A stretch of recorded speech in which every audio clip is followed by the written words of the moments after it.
Camp Racing back here with another video post our races at Homestead Miami Speedway. And four races took place, and it took a little longer to get that fourth one going. But overall, what a very successful weekend and very good races, actually. I think the highlight of the entire weekend was the Xfinity Series. But overall, I think Miami at this time of the year, it produced a lot of great racing. And I think, going forward, maybe this would be a viable option instead of it being the season finale. Obviously, we know that it's been replaced by Phoenix International, but overall, we saw some fantastic races. The Xfinity Series, Noah Gragson was the star of the show both days. He didn't end up winning either one of them. Today was a little bit different. Denny Hamlin was the dominant car. He got to start on the pole, and he dominated and won today. He had a little bit of competition, but really the battle for the lead today was between Hamlin and everybody else. So as a non-Hamlin fan, it's been a little tiring to have him win so much to start the season. But again, he's one of those guys, I feel he is so ready for a championship after all these years. And after all these years, he came into the series, 2006, 2007? And he's still, you see my cats playing in the background there. They still haven't won a championship. And FedEx, FedEx has been around that Joe Gibbs Racing team since 2005. They have truly been a very good partner for Joe Gibbs Racing. And it was one of those things like with M&M's that I felt back when Kyle Busch won his championship. Same with Budweiser. It's like I would love to actually see the sponsor finally get that championship because they've committed so much to the series. We've seen time and time again, victories for Denny Hamlin. He's up to 40 now, which is crazy. He doesn't seem like he's a long-time competitor, but he is 39 years old. He's only really got a couple more years, you'd think. We don't see typically Cup drivers go past 44, 45 years old anymore.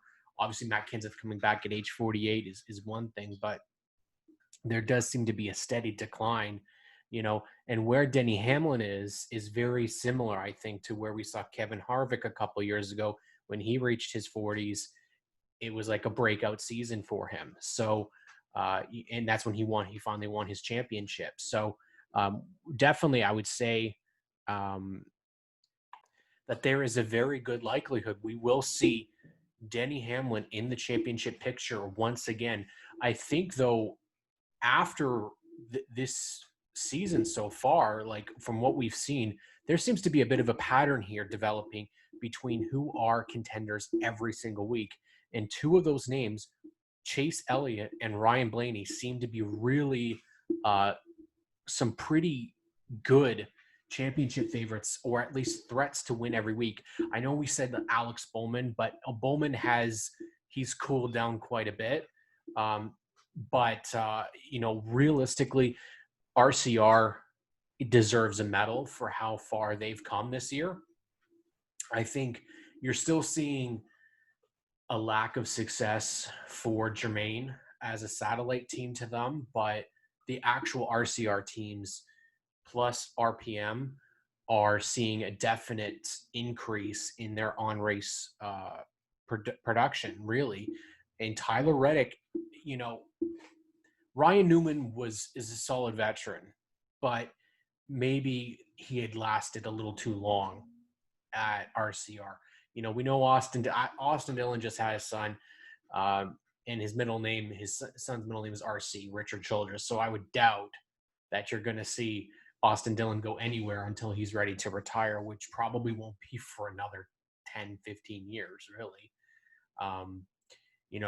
Ty with the Geico 13, they still aren't being successful, and that sucks. But I think where we could see, you see Chester's playing with the screen again. That's why it's going to move. the real struggles that we saw last year from RCR probably did come from having Daniel Hemrick not being a race winner, whereas Tyler Reddick has won 2 championships. Now, he is great at Homestead Miami Speedway. I was hoping we were going to see a little bit more from him, and unfortunately, him and Blaney he didn't make the pass on Blaney quick enough, and then they fell behind, and that was essentially it. Lap cars today were brutal. There was a lot of times I was just going, you guys just get out of the way, I think you saw a definite respect from certain guys. Alex Bowman and Kurt Busch were actually battling for position, and both of them were able to get down and out of the way. So you have some drivers who will show respect, and then you had guys like Ricky Stenhouse Jr., Joey Logano racing in the line that the leaders are racing, and it was setting up to be a really good finish. It didn't end up being as good. I mean, it had some tough competition.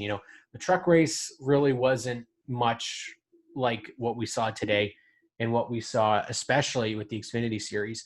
I think the driver of the entire weekend is easily, without a doubt, it's Chase Briscoe, and Chase Briscoe came from 6. Like, this is insane. He came from 6 laps down in the first race for the Xfinity Series on Saturday, came back, made his way into the top 10. They had some alternate pit strategy to get him up there. And they're in a pretty tough position now. They're crew chief suspended, but he comes back and he wins with a brand new crew chief today. And maybe there's something to that because we've seen it before with Jimmy Johnson in the past. I think even Tony Stewart. They've won with crew chiefs that aren't their regular crew chief. Their crew chief has been suspended. So sometimes when these things happen, it actually it works in people's favor because it brings new people to the table. It brings new crew chiefs a potential opportunity to be a crew chief somewhere else on a permanent basis. These are guys maybe that don't have the normal opportunity to do. And obviously this was a little bit different. You had Greg Zipadelli, who is a long-time Tony Stewart crew chief that was able to take Chase Briscoe to the win. And, he's looking more and more attractive for a seat at the Cup table next year. I don't know what the plans are for Clint and for Eric. Clint, we could easily see go back for another year. I think Harvick is already, signed a deal to 2022. I mean, I think first off, Jamie McMurray needs to be in the booth. I think Jamie is so good when he's been in the Xfinity Series broadcast, and I think he and Clint would be a very good partnership. Surprisingly, that wasn't something I thought that we would see. I was actually expecting we would see Clint and Kevin more often, but Jamie has proven himself to be a very good talker. As somebody I didn't actually expect to be a very good broadcaster, but he's done a very, very good job. And my biggest thing with commentary is that you need to have recent drivers. You need to have people that fans will know. And I'm not saying that people don't know who Darrell Waltrip is. The younger fans don't know who he is or anything like that. Same with Larry. But after a while, you got to switch things up. And I'm going to say the chemistry with Mike and Jeff is somewhat there. I see. Well, let's just turn away from that. The commentary, is a little flat at times, but it's not horrible. And I think that we'll definitely say in a couple of years that maybe Jeff would have been better suited to have a third guy with him. I think he's gotten better without Darrell there. They just didn't work, but I think the end game here is we're going to see Clint Kevin Harvick, and maybe even Jamie McMurray in a 3-person booth in the future, because just in the races that Kevin had been doing, he was the play-by-play guy. And I'm not suggesting that he is a replacement of any sort for Mike Joy. That's not what I'm advocating at all for. I think obviously if Fox is going to ever go down that route, there is one guy and one guy only that not just me, but a ton of fans want to see, and that's Alan Bestwick. We miss you, Alan. We want you back on the NASCAR side. One of the best. Two of my favorite calls, obviously the 2001 Pepsi 400 and Elliott Sadler's flip at Talladega in 2003 are two of my favorite Alan Bestwick calls of all time, mainly because of Alan's just his emotion when Elliott Sadler's car flipped in 2003. And again, the chemistry that he and Wally and Benny had was something special. His professionalism and what he had to endure, meaning he was the lead guy and they pushed him out and he still stuck around, and I will say I am not a fan. I never was a fan of the ESPN NASCAR coverage. I thought Jerry and Andy, I thought they sucked. I thought Dale, he's definitely not Ned. And Rusty was not good. Brad, don't get me started on Brad Doherty. I thought he was great as a team owner, excellent, but not somebody that he didn't really know. Tim Brewer as well, not really a very good crew. Their pit reporters were okay. Obviously, Jamie Little, Vince Welsh as part of that crew. But ultimately, I think this weekend was successful. I think the races were very good. Kyle Busch, again, continues to show that the guy is going to be around racing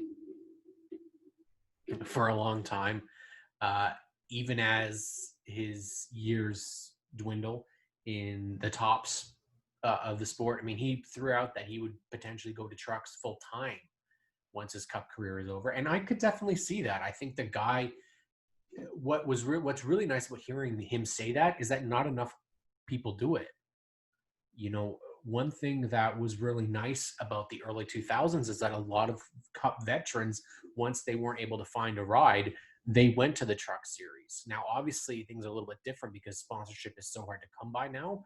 But when you had like Jack Sprague, Johnny Benson, Ron Hornaday, Mike Skinner, Todd Bodine, I mean, that was the best with the Truck Series. It was so good in the early 2000s with those veterans. I'm not saying that the trucks aren't good now, but when you have that veteran core, which we kind of do in a way, because you have Grant Enfinger, who's been around a couple years.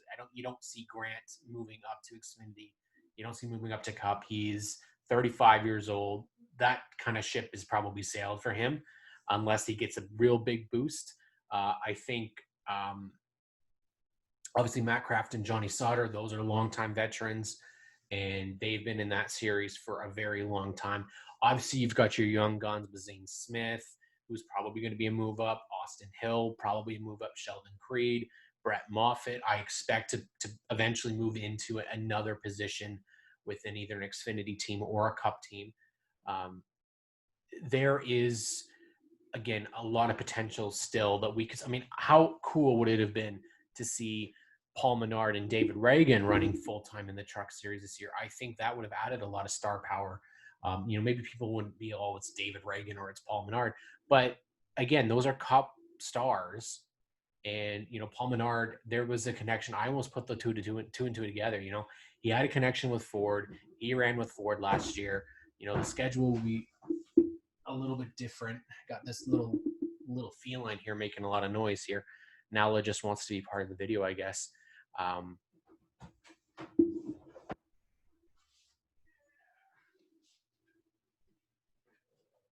There we go. Better? You got something you want to say? Hey?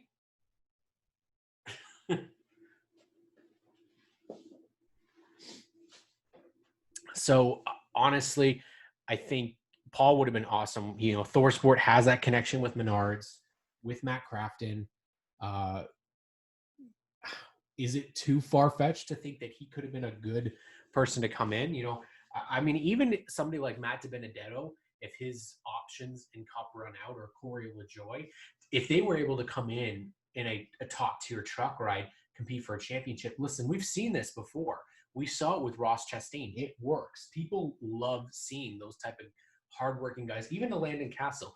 If Blue Emo, for example, really likes Landon Castle, and maybe we can't get Xfinity sponsorship or Cup sponsorship for him, why not fully funded truck operation with the GMS or Hattori Racing, something along those lines? I think would be very interesting. And you know, obviously the truck series, when Kyle Busch is racing and Chase Elliott is racing, it's tough to see who's going to actually be competing for the championship. But I will tell you, Grant Enfinger, Zane Smith, and Austin Hill, so far this year, they look like the guys who are going to be really tough to beat this year. You know, Zane Smith, for a guy who doesn't have a lot of experience, is showing that he could be a very, very big star. Now, what was really difficult to see, though, was that 21 car was blank. So make sure, if you have a company out there, get out there, sponsor a guy like Zane Smith, sponsor an up-and-coming driver. There's open spots. You know, we've seen the same for Austin Hill. You know, Grant Enfinger's had the same thing. So, like, if a company isn't able to sponsor in the Cup Series, you know, if money is a little bit of your concern and you don't want to sponsor up at the top, there's great racing all throughout NASCAR's top divisions. It doesn't always have to be the biggest of them all. You can put in some money towards the Xfinity Series, the Truck Series, and you will find that some of those workers, some of those teams, they are the hardest working individuals. You know, I've said it time and time again. I always cheer for the underdog teams. You know, I don't really care where their sponsorships are coming from. You know, I could go out and say that I don't agree with some sponsorships from some of these smaller teams, but who are they to argue in the end? You know, if there's a politics, you know, politics funding the team, you know, they got to take what they can get, right? So if they're getting money to be able to race, that's great. If they don't come out and make a statement, then that's fine too. You know, obviously there's certain things that we don't want to support, and I'm okay with that. But these small teams, they need that money. So we saw twice this week. I mean, just overall, the Xfinity Series this year has been phenomenal for this. And that's these underdog teams getting that opportunity to run in the top 15, top 10, even for some smaller teams. Top 20 is a win for them. And Chad Fincham to finish 21st for MBM Motorsports. Mike Harmon's team, once again, they got stage points this week. I believe it was Kyle Weatherman battled with Bailey Curry. And, you know, I've said it time and time again about Bailey Curry. This guy is, if you want to talk about outperforming your equipment, this is it. Bailey Curry is doing phenomenal in Mike Harmon Racing's equipment. And again, unfortunately, it's the Fox broadcast doesn't make a big enough mention of it. And first off, can they stop calling Bailey Curry Bailey Curly? Because that's not his name. It's Bailey Curry. So you know, I've got to give a big props to them. But probably the biggest underdog team this entire weekend, Sam Hunt Racing, Brian Keselowski, Sam Hunt, Colin Garrett. Listen, this team came in to this series. They're not fully funded. They're a brand new organization. They're coming up from the ARCA Menard series, and you know they missed Daytona, and I believe they missed the following week. And what did they do? They got 2 top 20 finishes. They got a top 15 today, and it was off of strategy. They were battling for stage points in the first stage again. And, you know, that's fascinating. That's absolutely amazing for that team. So continue the underdog story, continue to sponsor and push those little teams. You know, my heart hurts for DGM. They're like Ryan Sieg Racing. They have had such a tough go of it this year. Is Tommy Joe Martin, same thing. Like, I think it was the first race at Homestead. They were in the pits with Chase Briscoe before the green even started. So, and that was when Tommy Joe Martins was having a career run at Charlotte and got caught up in a wreck. So, overall, let's continue to push those underdog stories. My MVD for this weekend, I've already mentioned my most valuable driver is Chase Briscoe. Clearly, if you've got to do that for the Xfinity Series, obviously it's Chase Briscoe. Most valuable driver for the trucks, it's got to be Kyle Busch, because he came from he came from a penalty and starting at the back, being held in the pits, having to do a pass through, and he still beat everybody. So that tells you, I mean, the guy is amazing. 60, I think it's 68 or 58 career Truck Series victories. I think he's 3 away from the Xfinity Series to get to 100. He's going to get to 100. That's going to happen. And then for the Cup Series today, obviously, most valuable has got to be Denny Hamlin. He completely spanked everybody today. This was his race to lose, and he didn't lose it. He didn't get into the wall once. Obviously, the biggest heartbreak for the weekend has definitely got to be going to Noah Gragson. 2 dominating races, late cautions, and all of a sudden he loses the race. That is it for today. I got to get back to work tomorrow, so it is a quick video today. I could be talking for another 45 minutes about racing, but we're still trying to improve this channel here. So if you have any suggestions on what we need to change, if you need to get my allergies to be a little bit better, that's why there's been so many cuts, and I'm itching and sneezing today. The weather was absolutely amazing here in Toronto, so I was outside for most of the day, and it was I'm paying for it now. So don't forget to subscribe and like. Please also share this channel. I try to live tweet as much as I can during the races. Today was a little bit different because I was watching on a delay because it was so nice outside. I decided to spend some of my weekend other than watching just racing, and definitely put on a great. They put on a great show. So if you can, please, like I said, like, subscribe, share this with your other fellow NASCAR fans. And we're trying to expand this channel as much as we can. We got this brand new camera here. It's been a pain in the ass trying to get it to work properly, but I think we finally got it figured out. And that is it for today's race. We will talk to you. I'm going to be delayed next weekend at my favorite racetrack, Talladega Superspeedway. I won't be able to catch the Xfinity Series live, so it will be a delayed reaction.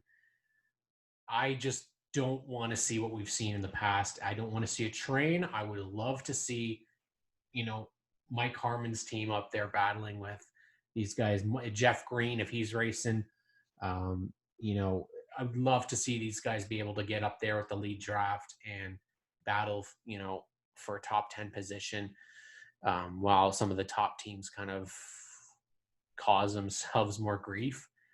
I think,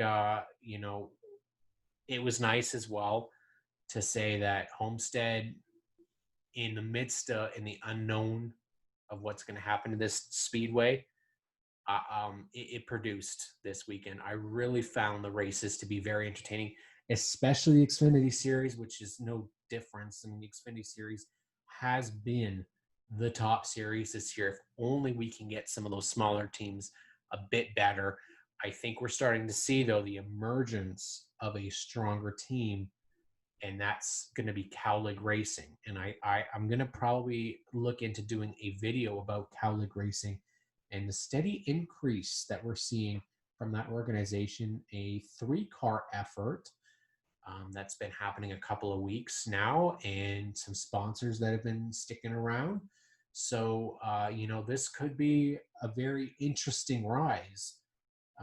Not a fall, as Danny B would do, a rise and fall. This looks to be the rise of Cowlick Racing. And Danny B, if you're out there, man, this might be one video to do next, because I think we'll see, coming from sponsoring TriStar Motorsports to winning at Daytona to now having cars competing at the championship level and winning. And who would have thought after all this time that Ross Chastain would not be in victory lane yet? It would be AJ Allmendinger. So that is it for tonight, guys. Cam K Racing on YouTube and on Twitter. Follow me at CamHarris79. Hope you guys have a great week. We will talk to you next weekend after the crazy races at Talladega Super Speedway.